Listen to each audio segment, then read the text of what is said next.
오늘 이 저녁에도 주님의 크신 은혜가 여러분 가운데 함께 하시기를 간절히 바랍니다. 오늘 본문의 말씀을 통해서 주님의 사랑을 의지하라 는 말씀의 제목으로 말씀을 함께 나누도록 하겠습니다. 주일 저녁은 지난 한 주간 동안에 우리가 새벽에 말씀을 나누는 중에 특별히 우리 교우들과 함께 좀 집중해서 말씀을 좀 깊이 묵상하는 그런 본문을 정합니다. 요즘에 출애굽기를 지나서 시편 말씀을 새벽마다 묵상하고 있는데 다윗의 마음이 어떤 마음일까? 시편 기자의 그 고백이 담긴 이 말씀들을 살펴보면 오늘을 살아간 우리의 삶의 여건과 과반 다르지 않은 그런 모습을 봅니다. 그렇기 때문에 그런 상황에 놓여 있을 때에 다윗처럼 이렇게 고백해야 되겠구나, 우리에게 좋은 모델이 되고 모범이 되는 이 다윗의 신앙 고백이 오늘 저와 여러분의 고백이 되기를 주님의 이름으로 간절히 축복합니다. 다윗은 지금 절망 가운데 있는 상황입니다. 고통 중에서 하나님을 간구하고 그 가운데에서 간구하는 중에도 늘 마음에 변함없는 것은 하나님을 향한 거룩한 확신이 있었다는 것입니다. 확신이 있기 때문에 간구하고 또 하나님께서 베풀어 주신 은덕을 기억하기 때문에 나의 지금 형편과 상황을 뛰어넘어서 일하시는 하나님을 경험하고자 하는 다윗의 모습을 볼 수가 있습니다. 오늘은 이 말씀 속에서 주님의 음성을 듣게 되시는 여러분 모두가 되기를 간절히 바랍니다. 1820년에 생후 6주가 되었을 때에 이 어린 여자아이의 그 눈에 염증이 생겼습니다. 그런데 의사가 염증을 치료하는데 뜨거운 찜질약을 바르는 바람에 각막이 타버리고 결국 실명이 되고 말았습니다. 시간이 흘러서 이 아이가 9살쯤 되었을 때 이 아이가 자기의 삶의 고백을 담은 시를 썼어요. 9살 되는 아이가 어떻게 썼냐면, 비록 볼 수는 없으나 나는 얼마나 행복한 영혼인가요? 만족하며 살기로 결심했어요. 나는 남들이 누리지 못하는 수많은 복을 누리고 있어요. 눈이 멀어서 눈물을 흘릴 수도 한숨을 쉴 수도 없고 그러고 싶지도 않아요. 이렇게 고백했다는 것입니다. 이 아이가 나중에 커서 훌륭한 찬송시를 작시했는데 8천여 곡에 달하는 그런 찬송시를 그렇게 짓게 되었습니다. 우리가 많이 부르는 예수로 나의 구주 삼고 또 그리고 저 죽어가는 자 다 구원하고, 이런 여러 가지의 찬송시를 작사한 분이 바로 화니 크루스비라고 하는 여인입니다. 이 여인은 자신의 고난에 절망하지 않고 끝까지 하나님을 의지했던 그런 여인이었습니다. 환경과 상황이 정말 절망적이죠. 앞을 보지 못한다는 것이 얼마나 안타까운 일입니까? 더군다나 어떤 사고로 인한 것도 아니고, 물론 사고죠. 의료 사고죠. 의사의 잘못된 처방으로 인해서 이렇게 자기 눈을 실명하게 되었을 때는 항상 그 의사를 원망하고 또 얼마나 그 마음속에 그 의사를 떠올릴 때마다 괴로웠겠습니까? 그런데 그런 것을 다 뒤로 하고 구원의 하나님을 높이는 찬양의 도구로 쓰임받았던 사람이 바로 화니 크루스비라고 하는 여인이었습니다. 잘못 처방한 의사 때문에 이런 큰 고통을 당하게 되었죠. 지선화 사랑해라고 하는 그 책을 쓴, 또 여러 간증을 통해서 우리에게 잘 알려진 이지선 자매도 사실 오빠의 차를 타고 가는데 저쪽에서 잘못된 음주운전을 하였던 그 운전자가 이 오빠가 타고 있는 그 차로 정면으로 추돌하게 해서 결국엔 큰 사고를 당하고 큰 고통을 당하지 않았습니까? 얼마나 속상하고 원망스러웠겠습니까? 그런 가운데서도 이들은 모두 믿음으로 아픔을 극복했습니다. 그리고 하나님의 더 큰 사랑의 손길로 회복돼서 정말 그리스도의 향기를 드러내는 그런 삶이 되었던 것을 우리가 종종 보게 됩니다.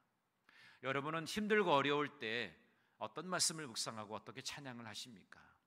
우리가 오늘 찬양도 함께 했지만 아무것도 염려하지 말 것은 주께서 우리와 함께 하신다는 사실, 임마누엘의 하나님께서 어제나 오늘이나 동일하게 우리의 삶 속에 임하시고, 비록 고통 중에 있지만 고통을 딛고 일어서게 하시는 그 능력의 손길이 있음을 기억하고, 주님의 그 사랑을 의지할 수 있게 되는 저와 여러분 모두가 되기를 간절히 바랍니다.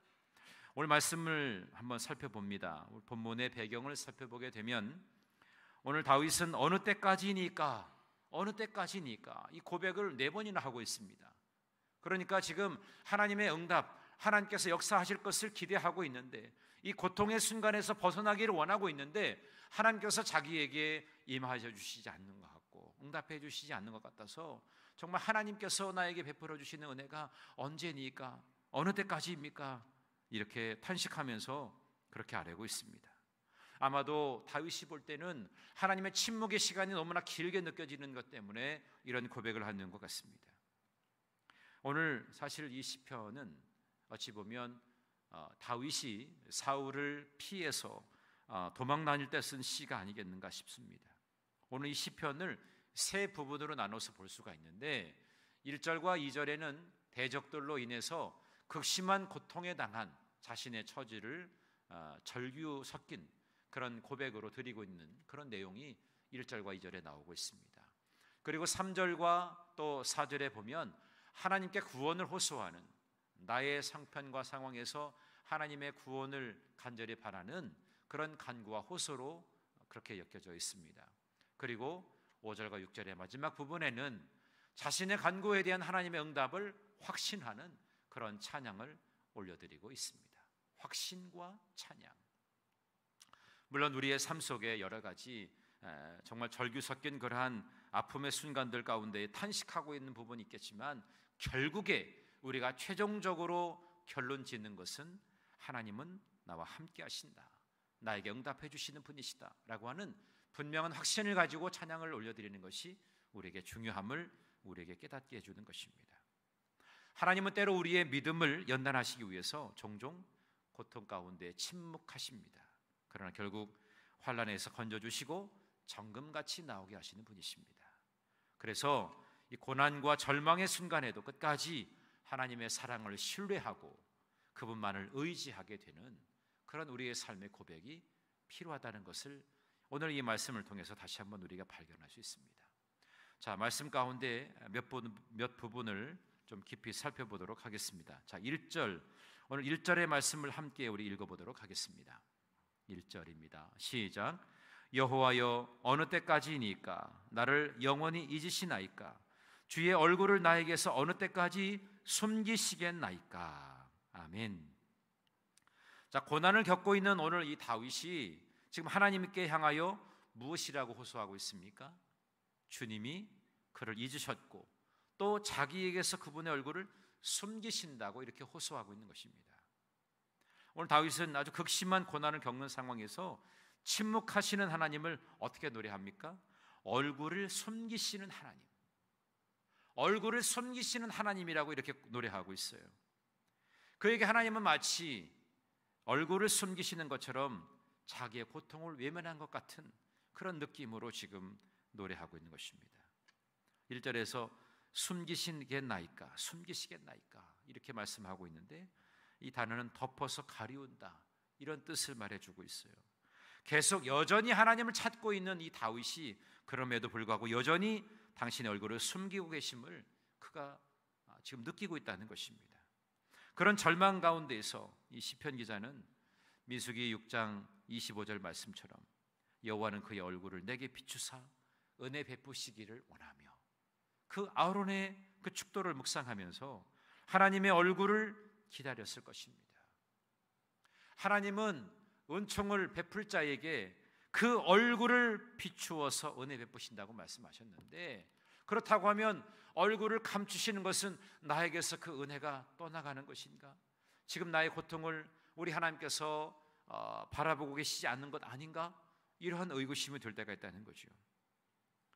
오늘 이 주의 얼굴이라고 하는 것은 어떤 의미를 말해줍니까? 주의 얼굴이라고 하는 것은 하나님의 은혜, 하나님의 사랑, 그 영광스러운 임재를 상징하는 것입니다.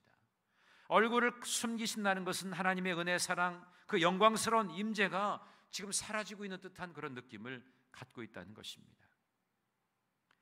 여호와의 영광이 비치면 어둠이 물러가고 고통받는 의인이 높임을 받게 될 것을 소망하는 이 다윗의 그 간구를 여기서 우리가 엿볼 수 있습니다. 그렇지만 여전히 침묵하고 숨어 계시는 하나님을 인해서 당혹스러워하는 이 다윗의 고백 가운데 오늘 이 두 단어를 또한 발견할 수가 있는데, 하나는 번민이고 하나는 나를 치며라고 하는 말입니다. 번민이라고 하는 것은 마음을 나눌 사람이 없어서 홀로 고통을 끌어안으면서 외로운 상태에 있다는 것을 의미하고 있습니다. 누군가 충고해주고 누구와 함께 의논하고 싶은데 자기는 그런 지금 대상이 없다는 것이죠. 쫓겨다니는 인생 가운데 누구와 함께 의논하면서 마음이 평안하길 원하는데 지금 그러한 것을 자기 혼자 끌어안아야 된다고 하는 그런 안타까운 그런 모습을 보이고 있는 겁니다. 좀 외로운 상태에 있다는 것이죠. 그래서 번민하고 있어요. 번민했다. 그리고 나를 치며 그랬어요. 나를 대항해서 내 위에서라고 하는 뜻입니다. 다윗을 괴롭혔던 원수가 그 위에 군림하고 있는 아주 매우 극심한 고통 가운데 있다는 것을 보여주고 있습니다. 누군가 나를 지금 치고 있다. 그것을 자기가 느끼게 될 때 이 죽음의 공포 앞에 놓여 있는 다윗의 심정을 우리가 알 수 있습니다. 번민과 나를 치고 있는 그런 상황에서 하나님은 얼굴을 지금 숨기고 계신 것 같은 그런 느낌이 들 때 참 안타깝고 두려운 마음이 엄습하고 있는 것이라고 볼 수 있습니다. 이렇게 여러분 극심한 고난을 겪고 있거나 또 간절하게 기도해도 하나님의 응답이 늦어지게 될 때 여러분 어떤 마음이 드십니까? 아마도 다윗과 같이 답답한 마음, 그래서 절규와 또 간구하게 되는 그런 모습을 우리가 보일 수 있지 않겠습니까? 우리의 고통에 침묵하시는 것 같은 그런 경험을 할 때, 아무리 기도해도 그 응답이 더디다고 생각하게 될 때, 그러나 여러분 오해하지 마십시오. 하나님은 침묵하시는 것이 아닙니다. 우리가 고통과 절망 속에서 지내는 것을 하나님께서 즐기시는 분이 아닙니다. 하나님은 이 고난의 시간을 통해서 우리를 향한 목적을 이루십니다. 우리의 믿음을 정금같이 연단하시는 거죠. 오늘 여러분 우리가 아침에도 우리가 말씀을 나누었지요. 우리는 그냥 평범하게 살아가는 것이 기쁨이고 시험이 없는 것이 정말 행복이라고 느끼지만 그렇지는 않습니다. 시험을 이겨나가고 극복하고 또 영광스러운 승리를 맛보는, 그래서 단련되어지고 다듬어져서 아름다운 정금같이 나오는 것, 그것이 더 귀하고 복된 것이라는 거죠. 왜 하나님은 우리에게 시험을 주실까요? 고난이라고 하는 도구를 왜 사용하실까요? 우리를 미워해서가 아니라 우리를 더 훈련시켜서 더 단단한 주의 용사들이 되기를 원하기 때문이라는 겁니다.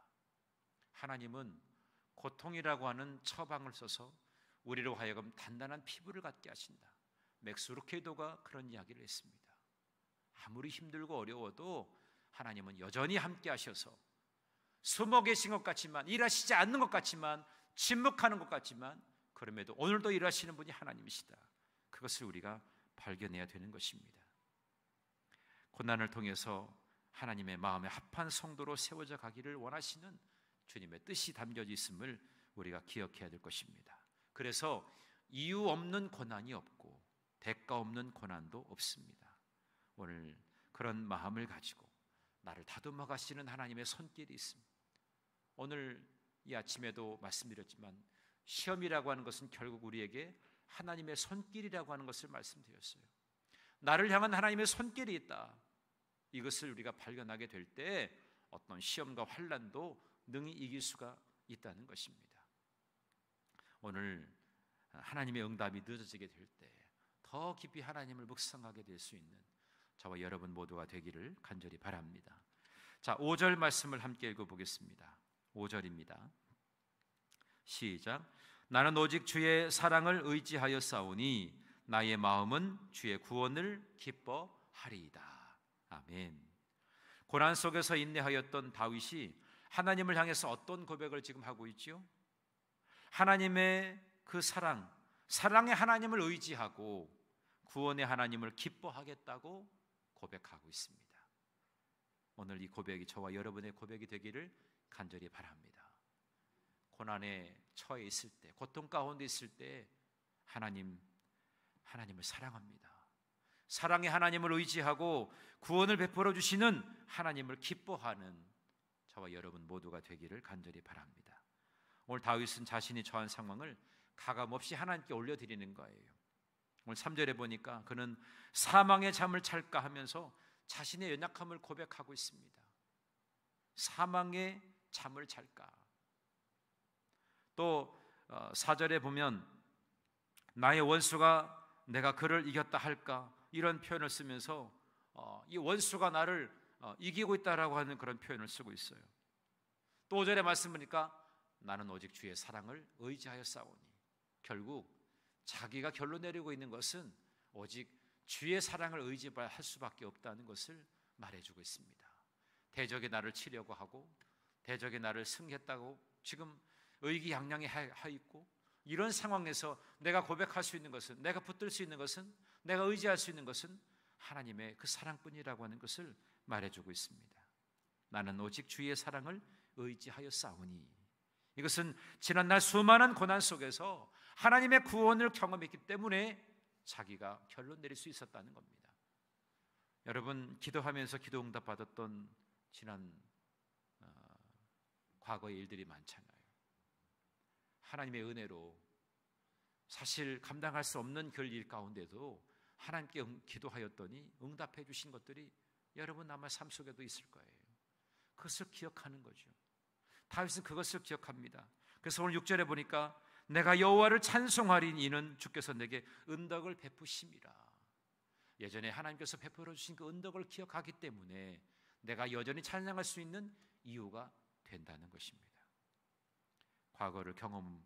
과거의 그 경험을 바탕으로 지금 현재 고난 가운데서도 구원의 하나님을 소망하면서 기뻐하는 이 다윗의 모습을 볼 수 있습니다. 나의 마음은 주의 구원을 기뻐하리이다. 이 기뻐하다라고 하는 것은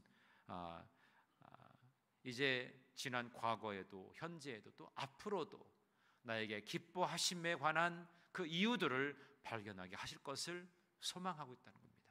선제적으로 이제 앞으로도 내가 기쁨의 찬양을 올려드릴 수 있을 것이다, 그런 믿음의 고백을 하고 있는 것입니다. 오늘 이 말씀 속에서 우리는 고난 속에서 나의 시선의 주권자가 되신 하나님께 돌릴 그런 방법은 무엇일까, 이거를 한번 살펴봤으면 좋겠어요. 고난 속에서 오늘 다윗은 있는 모습 그대로 자신의 연약함을 아뢰면서, 사실 가감 없이 미사오그를 사용하는 것도 아닙니다. 자기 현 상황에서 자기가 지금 처한 그 내용 그대로를 하나님 앞에 고백하는 것이죠. 그러면서 하나님을 찬양하고 하나님의 은덕을 베풀어 주심에 대해서 다시 한번 아뢰는 이 모습 속에서 약할 때 강함 되시는 하나님께 점점 더 가까이 나아가고 있음을 우리가 발견할 수가 있습니다. 위대하시고 강하신 하나님께 시선을 두는 것이 다윗에게는 가장 소중했던 것입니다. 마찬가지 오늘 우리의 삶 속에서도 비록 내가 약하지만 나의 시선을 하나님께 두는 것, 이것이 내가 가장 강하게 되어지는 것을 우리가 기억해야 할 줄로 믿습니다. 고린도후서 12장 9절의 말씀 보니까 내 은혜가 내게 족하도다, 이는 내 능력이 약한 데서 온전하여 짐이라, 그렇게 말씀하고 있습니다. 그 말씀에 순종해서 자신의 약한 것을 오히려 자랑하기로 결심했던 사람이 바로 사도 바울이었습니다. 우리도 고난 중에 있을 때에 나의 연약한 나 자신을 하나님께 온전히 의뢰하고 나의 연약함을 자랑할 수 있는, 그럴 때 오히려 강하게 되어지는 하나님을 만나고 체험할 수 있게 됨을 다시 한번 깨달아야 될 줄로 믿습니다.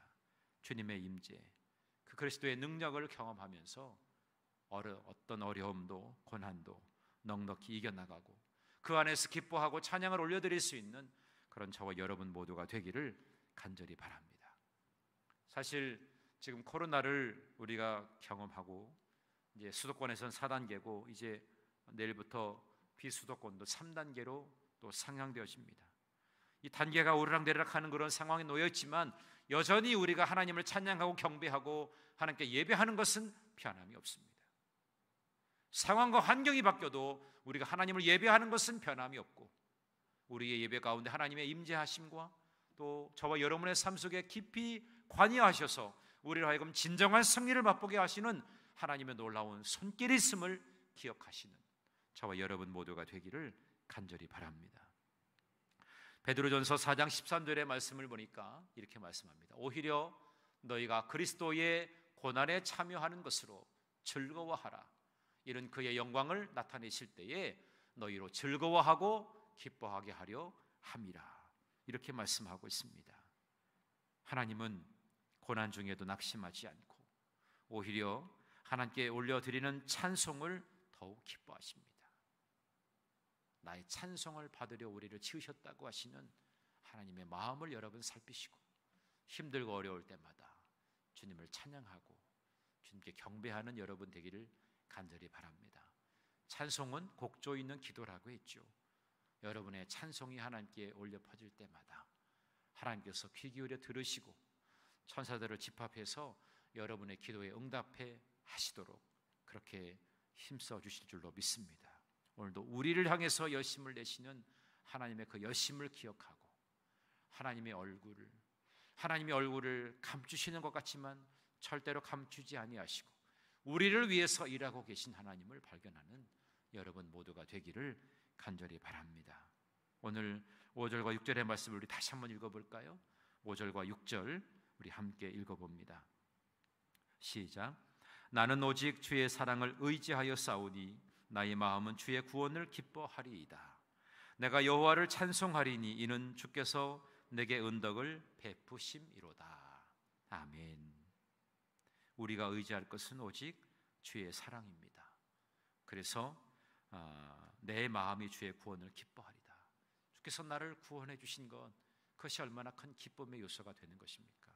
늘 기뻐함의 요소가 주께서 나를 구원해 주셨다는 사실, 이것을 인하여 늘 기뻐하게 되는 여러분 모두가 되기를 간절히 바랍니다. 여호와를 찬양할 이유, 나에게 언제나 변함없이 베풀어 주시는 그 은덕을 통해서 내가 여전히 하나님을 찬양하게 된다는 것, 오늘 다윗이 고백했던 이 고백이 오늘 저와 여러분의 고백이 되기를 간절히 바랍니다. 하나님은 그분의 백성을 고난의 영광로를 통해서 순금과 같이 단련하십니다. 때로는 백성의 신음에 침묵하게도 하시는 것 같지만 그러나 여전히 택하신 백성을 내버려 두지 아니하시고 끝까지 돌보십니다. 오늘 다윗은 극심한 고난 가운데서도 얼굴을 숨기시는 하나님을 원망하지 않았습니다. 원망하거나 불평하거나 짜증내지 않았습니다. 오히려 하나님 영광을 구하면서 신실하신 그 하나님의 그 사랑을 의지하고 구원의 기쁨을 선포했습니다. 우리도 고난 중에 있을 때에 나를 구원하신 하나님을 바라보고 기쁨으로 찬양을 올려드려야 할 줄로 믿습니다. 사망이나 기쁨이나 어떤 근심이나 고난도 우리를 신실하신 하나님의 그 사랑에서 끊을 수가 없기 때문에 우리가 하나님을 늘 부여잡는 것입니다. 주께 부여잡은 이 손을 놓지 아니하시고 이 한 주간 동안에도 주님과 동행하면서 그 임마누엘의 복을 누리게 되시는 오늘 저와 여러분 모두가 되기를 간절히 바랍니다. 근심과 고통